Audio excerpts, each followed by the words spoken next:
very hard to make the Houston Tuskegee Alumni Association, one of the best in this country.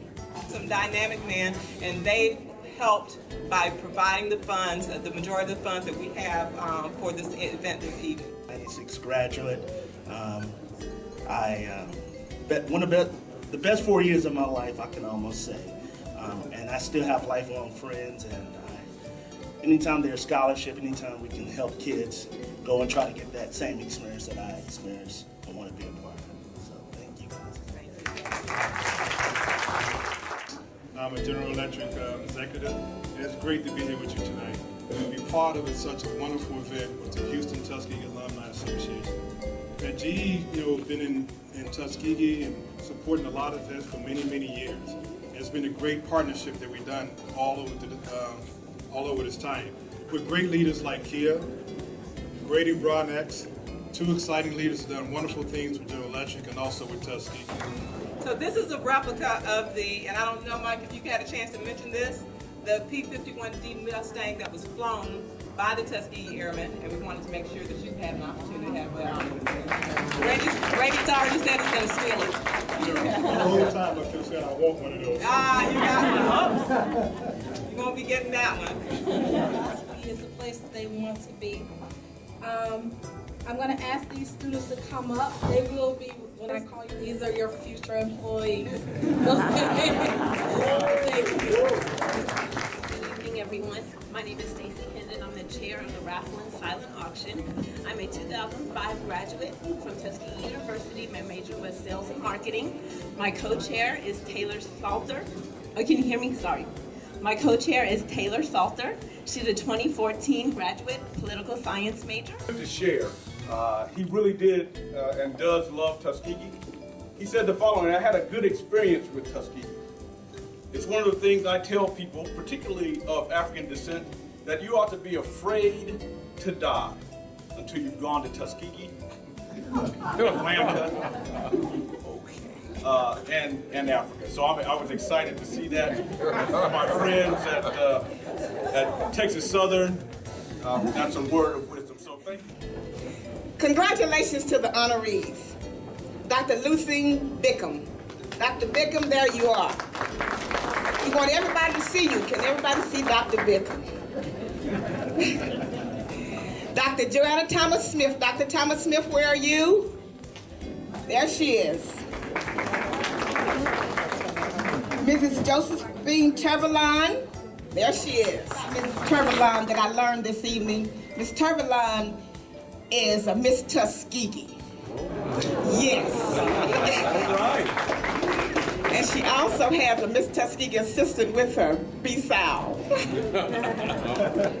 And Ernest J. Shaw, another one of our honorees who could not be with us this evening. We salute you all. You are our trailblazers and you're also our trendsetters. And thank you so much. Congratulations.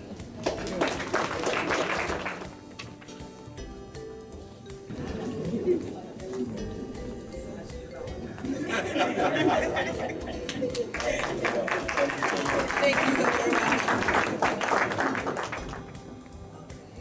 So there are many years behind me, and I'm so thrilled and honored by this recognition, and also that one of the first people that I met when I went to Tuskegee is a dear friend, Beatrice Sowell, is here, and she is very dear, and we went through, we certainly support our school, and believe me, going from Philadelphia to Alabama in the days that I went there. All right, there you go. Yates Museum, they have donated a $200 donation to the Alumni Association, which I have a check in my pocket I will give to Gail Long tonight. Has many honors and many accolades. I'd like to present to the body here, to the Alumni Association, Dr. Lazine Bickford.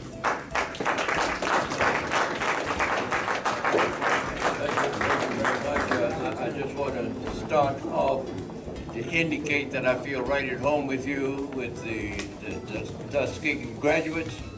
My family moved to Tuskegee in 1939, and I still have a sister who still lives in Tuskegee, and I had one sister who finished Tuskegee University, But I had to leave Tuskegee because they wanted to put me back a grade, and I just didn't want to do that, so I went back to New Orleans. But I did get into the Air Force. One young man, a soldier, asked me what did I want to do for the war effort after we'd gotten to North Carolina. And having knowledge of Tuskegee Army Airfield and all of the people there, I said, I think I want to fly.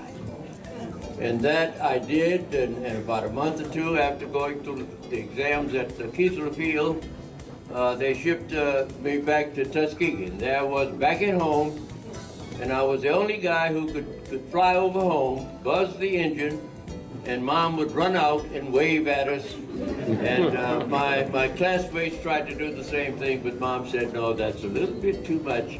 And so that ended that. But I had a kind of a spotty experience. I'm what you call a renegade Tuskegee Airman. I did get my wings, by the way. I did get my wings.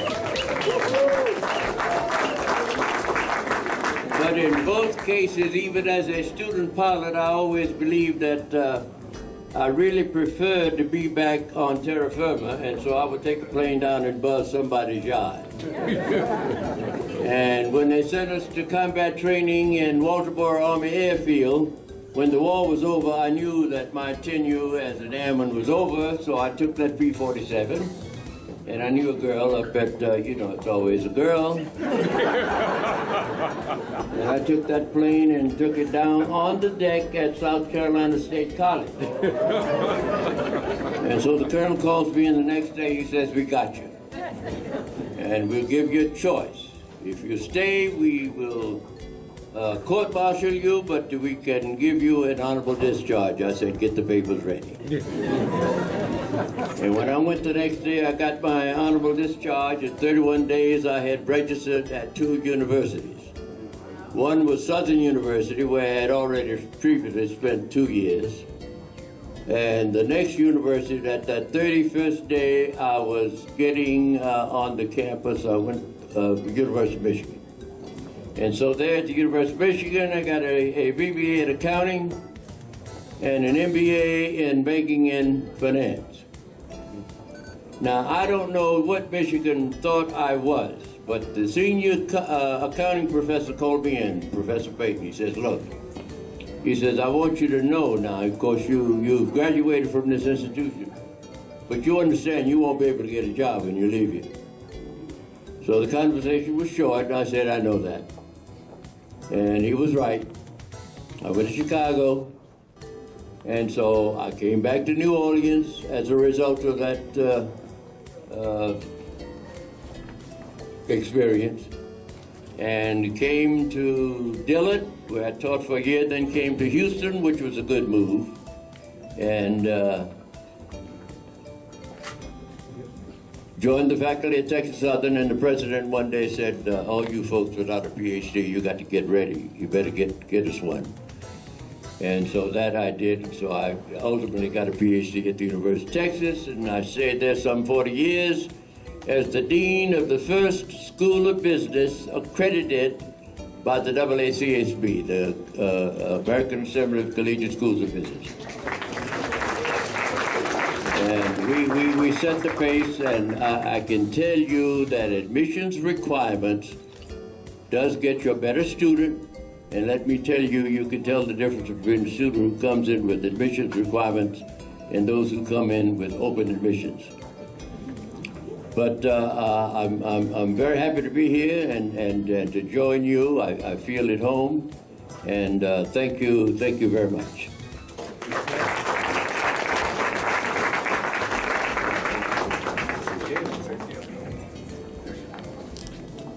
On behalf of the Houston Tuskegee Alumni, we'd like to give you a replica of the plane in which you flew. We thank you very much for your participation in this event.